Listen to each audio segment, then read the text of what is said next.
प्यारे दोस्तों, नवरात्र के समय में देवी के 9 रूपों का विधि विधान से पवित्र मन से पूजा की जाती है। ये 9 रूप इस प्रकार हैं। प्रथमम शैलपुत्री च, द्वितीयम ब्रह्मचारिणी, तृतीयम चंद्रघंटेति कूष्मांडेति, चतुर्थकम पंचमम स्कंदमातेति, षष्ठम कत्यायनीति च, सप्तमम कालरात्रिति महागौरीति चाष्टमम, नवमम सिद्धिदात्री च, नौ दुर्गा प्रकृतिदा। आज हम माँ दुर्गा की पहली शक्ति की पावन कथा सुनेंगे। अनंत शक्तियों से संपन्न है देवी का पहला स्वरूप। वंदे वांछित लाभाय चंद्रार्धकृत शेखरम, वृषारूढ़ाम शूलधराम, शैलपुत्रीम यशस्विनीम। नवरात्रि में दुर्गा पूजा के अवसर पर दुर्गा देवी के 9 रूपों की पूजा उपासना बहुत ही विधि विधान से की जाती हैं। इन रूपों के पीछे तात्विक अवधारणाओं का परिज्ञान धार्मिक, सांस्कृतिक और सामाजिक विकास के लिए आवश्यक हैं। आइए जानते हैं माँ शैलपुत्री के बारे में। माँ दुर्गा को सर्वप्रथम शैलपुत्री के रूप में पूजा जाता है।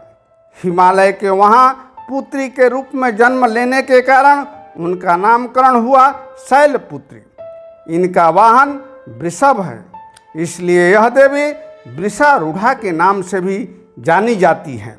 इस देवी ने दाएं हाथ में त्रिशूल धारण कर रखा है और बाएं हाथ में कमल सुशोभित है। यही देवी प्रथम दुर्गा है। यही सती के नाम से भी जानी जाती हैं। उनकी एक मार्मिक कहानी है। एक बार जब प्रजापति ने यज्ञ किया तो इसमें सारे देवताओं को निमंत्रित किया, भगवान शंकर को नहीं। सती यज्ञ में जाने के लिए विकल हो उठी। शंकर जी ने कहा कि सारे देवताओं को निमंत्रित किया गया है, उन्हें नहीं। ऐसे में वहाँ जाना उचित नहीं है। सती का प्रबल आग्रह देखकर शंकर जी ने उन्हें यज्ञ में जाने की अनुमति दे दी।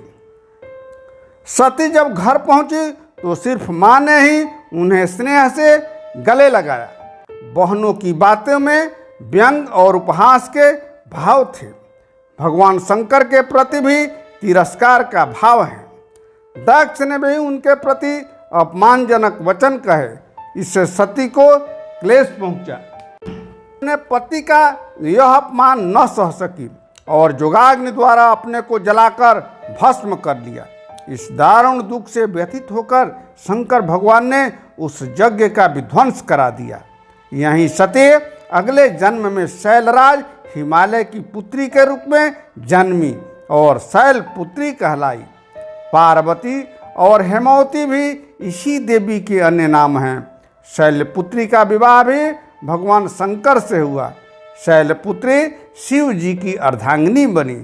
इसका महत्व और शक्ति अनंत है। इस तरह आज की कथा समाप्त हुई। फिर मिलेंगे एक नवीन कथा के साथ। तब तक कृपया मेरे चैनल को यदि सब्सक्राइब नहीं किया है तो सब्सक्राइब कर लीजिए, लाइक कीजिए और अपने दोस्तों में शेयर कीजिए।